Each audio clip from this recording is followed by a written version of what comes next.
Ce ne sont tous sauf des violeurs et ils se sont retrouvés là dans des circonstances particulières comme ayant pensé rencontrer un couple échangiste. Paul, Quentin, Patrice, Thierry, Saïfdine, Ludovic, Joseph ou encore Redouane. Ils sont 51 à être accusés de viol de la même femme. Le plus jeune des interpellés a une vingtaine d'années, le plus âgé a plus de 70 ans. Militaires, pompiers, artisans, journalistes, pères de famille, des monsieur tout le monde, aujourd'hui sur le banc des accusés. Également parmi eux, Dominique Pellicot, l'ex-mari de la victime. Pendant plus de 10 ans, il a drogué son épouse, Gisèle, aujourd'hui âgée de 72 ans, pour ensuite la donner à ses complices recrutés sur le site coco.gg dans des sévices parfois filmés. Sous l'emprise de drogues puissantes, la victime déclare n'avoir aucun souvenir des 92 viols qu'elle a subis. Il faut bien se représenter qu'en ce qui concerne la principale victime, elle va véritablement vivre pour la première fois, mais en différé, ce qui lui est arrivé à l'audience. C'est-à-dire que, on le sait, elle ignorait tout de ce qui lui était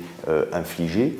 Elle n'a donc aucun souvenir des viols qu'elle a subis pendant 10 ans et elle va les découvrir tout au long de ces 4 mois. C'est ce qui fait aussi de ce dossier, pour ce qui la concerne, une épreuve absolument terrible.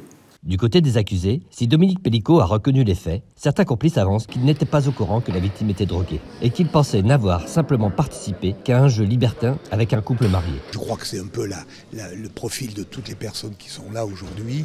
Ce ne sont tous sauf des violeurs et ils se sont retrouvés là dans des circonstances particulières comme ayant pensé rencontrer un couple échangiste. C'est sans doute cette notion de consentement qui sera au cœur de ce procès hors norme. La Cour devra également tenter d'en savoir un peu plus sur l'étendue et le mobile des agissements de Dominique Pellicot. Si les accusés de ce procès ont été poursuivis grâce aux milliers de photos et de vidéos qu'il possédait sur son ordinateur, existe-t-il d'autres victimes, d'autres complices absents de ces fichiers? Dominique Pellicot n'a peut-être pas encore livré tous les détails de son parcours criminel.